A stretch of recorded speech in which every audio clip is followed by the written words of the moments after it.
আসসালামু আলাইকুম সবাইকে। সবাই কেমন আছেন? আমার ইউটিউব পরিবারের সবাইকে জানাচ্ছি অনেক, অনেক ঈদের ভালোবাসা। কেমন কাটলো সবার ঈদ? সুস্থভাবে সবাই বাড়ি ফিরেছেন তো? রাস্তাঘাটে কিন্তু অনেক জ্যাম। খুব সাবধানে বাড়ি ফিরতে হবে। আর শুধু জ্যাম না, রাস্তাঘাটে অনেক অঘটনও ঘটে। অনেক সময় আমরা এত যানজট উপেক্ষা করে খুব তাড়াহুড়া করে অনেক লোকাল বাস টাসে চড়ে যাতায়াত করি। এগুলো কিন্তু একদমই ঠিক না। সবাই খুব সাবধানে যাতায়াত করবেন। তো এবার ঈদের আনন্দটা সবাই কেমন ভাগাভাগি করলেন কমেন্টে অবশ্যই জানাবেন। আর ঈদে তো সবাই কেনাকাটা অবশ্যই করেছেন, তবে নিজের জন্য নিজেকে কে কি গিফট দিয়েছেন একটাবার কিন্তু আমাকে অবশ্যই জানাবেন। হ্যাঁ, আর নিজেকে গিফট দেওয়াটা কিন্তু এটা কিন্তু বিলাসিতা না। নিজেকে মাঝে মাঝে গিফট দিতে হয়। যেমন আমার লাইফে এইবারের ঈদে আমি আমাকে কিছু গিফট দিয়েছি। আর আমাকে গিফট দেওয়া মানে হচ্ছে ঘরের কিছু জিনিসপত্র কেনা। যাই হোক, আমি কিছু জিনিস কিনেছি এবার আমার বাসার জন্যে। খুব সামান্য, সামান্য কিছু জিনিস, কিন্তু আমার কাছে অন্যান্য সময় এটাকে খুব বাড়তি খরচ বলে মনে হতো। মনে হতো যে থাক, এই জিনিসটা কিনবো, এটা কেনার কী দরকার? এটা না কিনলেও তো চলে। কিন্তু এবার মনে হলো যে না, এবার আমি কিছু জিনিস কিনবো। আর এতটা বেশি আর মার কাট করে আমি আর চলবো না। আমার যেটা দরকার, যতটুকু দরকার আমি কিনবো এখন থেকে। না হয় একটু কম কিনবো পরিমাণে, কিন্তু কিনবো।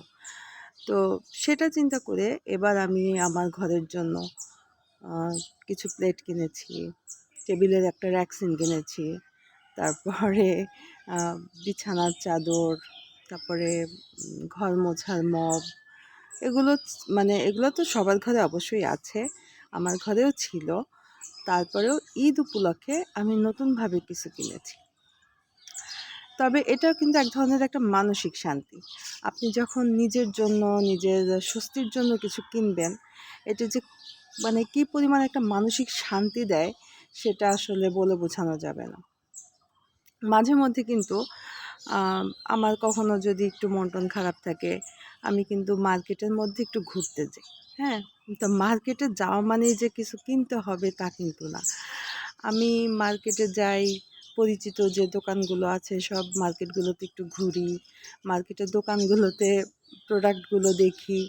তো এটাও কিন্তু আমার কাছে একটা টাইম পাস, কিন্তু সময়টা ভালো কেটে যায়।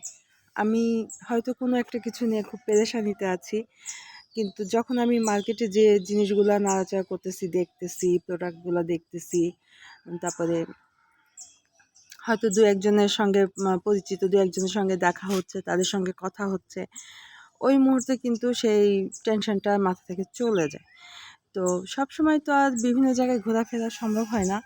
তো মাঝে মধ্যে সময় পেলে মার্কেটে কিন্তু বেড়াতেও যাওয়া যায়। হ্যাঁ, মার্কেটে গেলেই কিন্তু কেনাকাটির উদ্দেশ্যে যে যাওয়া লাগবে এমন কিছু না। কখনো কখনো কিন্তু মার্কেটটাও কিন্তু একটা বেড়ানোর জায়গা।